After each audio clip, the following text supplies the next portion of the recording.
அடுத்ததாக தென்மண்டல செயலாளர் தென்காசி ராஜ்பாண்டியன் அவர்கள் தற்பொழுது உரையாற்றுவார்கள்.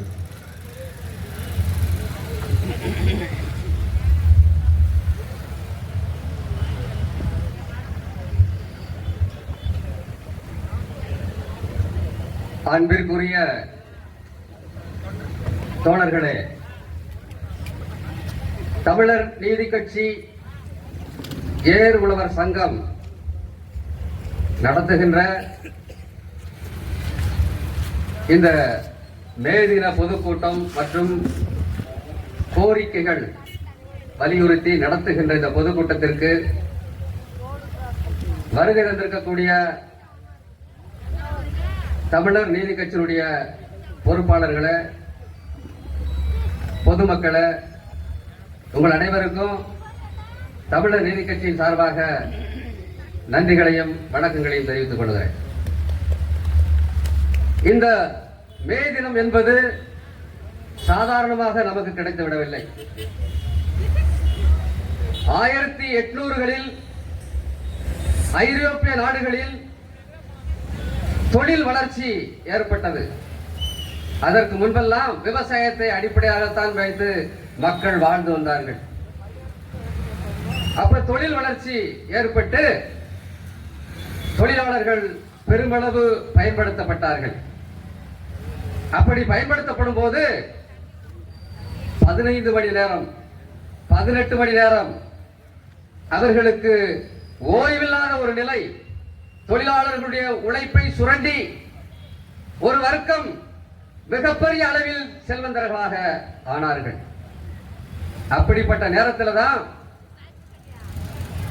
தொழிலாளர்கள் ஒன்று கூடி 1800களில் ஒரு மிகப்பெரிய போராட்டத்தை நடத்தினார்கள். அதிலும் குறிப்பாக ஆஸ்திரேலியாவில் தான் 8 மணி நேர வேலை கோரிக்கையை மையமாக வைத்து அந்த தொழிலாளர்கள் போராடி வெற்றி கண்டார்கள். அதற்கு அடுத்து அமெரிக்காவில் தொழிலாளர்களுடைய போராட்டம் உச்சகட்டம் பெற்றது.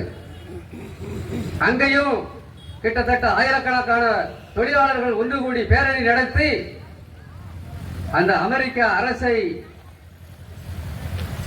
ஒரு வழியாக்கி இந்த மே தினம் 1890களில் உழைப்பாளர் தினம் வந்து அறிவிக்கப்பட்டது.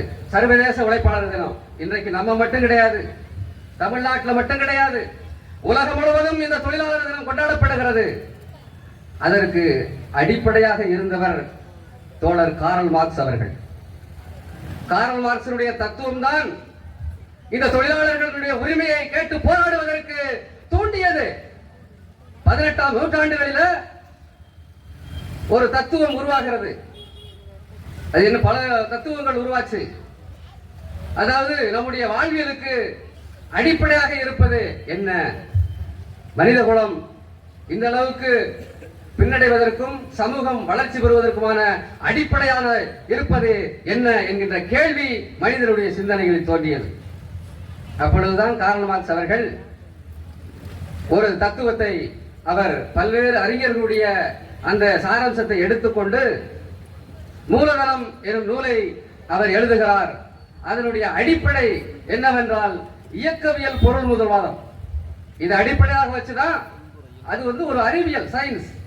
இது அடிப்படையாக வைத்துதான் சமூகங்களை வரையறுக்கிறார். சமூக மாற்றங்கள் எதனால் நிகழ்கிறது என்று அவர் வரையறுத்து கூறுகிறார், துல்லியமாக வரையறுக்கிறார். புராதன பொது உடைமை சமுதாயம், ஆண்டான் அடிமை சமுதாயம், பண்ணை அடிமை சமுதாயம், முதலாளித்துவ சமுதாயம், அடுத்து வரக்கூடியது பொது உடைமை சமுதாயம் என்று அவர் வரையறுக்கிறார் கார்ல் மார்க்ஸ் அவர்கள். அப்ப இந்த மாற்றங்களுக்கு அடிப்படையாக இருப்பது என்ன? ஏன் இந்த சமுதாயம் மாறிக்கொண்டே இருக்கிறது? அனைத்தும் மாறக்கூடியது என்று அவருடைய தத்துவம் சொல்லுகிறது. அப்ப இந்த மாற்றத்திற்கான காரணிகள் என்ன என்பதை விளக்கு கூறியவர் தான் கார்ல் மார்க்ஸ் அவர்கள். அதை புரிந்து கொண்ட தொழிலாளர்கள் இந்த உலகம் முழுவதுமான மாற்றங்கள், தொழில் வளர்ச்சி, விவசாய வளர்ச்சி, இதற்கான அடிப்படையாக இருப்பது உழைப்பு என்பதை புரிந்து கொண்டார்கள். அந்த உழைப்பவர்களுடைய நிலைமை என்னவா இருக்கிறது? அடித்தட்டு மக்கள் அடித்தட்டு மக்களாக தான் இருக்கிறோம். ஆனா ஆலை வைத்திருப்பவர்கள், தொழில் நடத்துபவர்கள், இன்றைக்கு உல்லாச வாழ்க்கை வாழ்ந்து கொண்டிருக்கிறார்கள். உலகத்தின் 10% பேர் இன்றைக்கு உல்லாசமாக வாழ்கிறார்கள். பல அடிப்படை வசதிகளோடு வாழ்கிறார்கள். 90% பேர் எந்த அடிப்படை வசதி இல்லாமல் இருக்கிறார்கள். அப்ப 10% பேர் 90% உழைப்பை சுரண்டி இன்றைக்கு கொடுத்து கொண்டிருக்கிறார்கள்.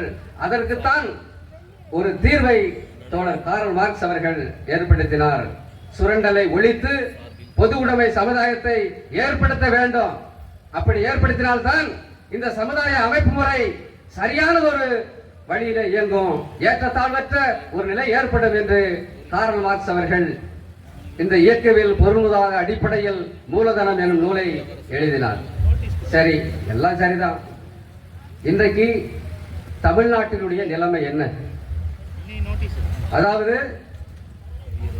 தொழிலாளர்கள் இன்றைக்கு ஒப்பந்த தொழிலாளராக தான் இருக்கிறாங்க, அமைப்பு சாரா தொழிலாளராக தான் இருக்கிறாங்க. தொழிலாளர்களை ஒன்றுபடுத்த முடியாத அளவிற்கு தமிழகம் மட்டுமல்ல உலகம் முழுவதும் இன்றைக்கு வேறு மாதிரியான சூழ்நிலைகள் உருவாகிட்டு இருக்கு. குறிப்பாக தமிழ்நாட்டில் ஒரு மிக மோசமான ஒரு சூழ்நிலை உருவாகி கொண்டிருக்கிறது. அதற்குத்தான் நம்முடைய அந்த காலகட்டங்களில் உழுபவனுக்கே நிலம் சொந்தம், உழைப்பவனுக்கே ஆலை சொந்தம் என்கின்ற அந்த முழக்கமெல்லாம் ஏற்பட்டுச்சு. அந்த முழக்கத்தின் அடிப்படையில் தான் மார்க்சிய அமைப்புகள் பல்வேறு வடிவத்தில் இயங்கிக் கொண்டிருந்தது. இன்றைக்கு அதனுடைய அந்த அமைப்புகளுடைய வளர்ச்சி என்ன என்றால் இன்றைக்கு தலைகீழாக ஆகிவிட்டது. இன்றைக்கு இந்த சமுதாய அமைப்பு முறையை கணிப்பதற்கு சரியான வகையில இன்றைக்கு தோழர்கள் இல்லை. அப்படித்தான் இன்றைக்கு சூழ்நிலைகள் இருக்குது. அந்த மாதிரியான காலகட்டங்கள்ல தான் 1980களில் தோழர் தமிழரசன் அவர்கள், பொன்மரைப்பிலே பிறந்த தோழர் தமிழரசன் அவர்கள் தமிழ்நாட்டினுடைய விடுதலையை மையமாக வைத்து ஒரு இயக்கத்தை கட்டமைத்தார்.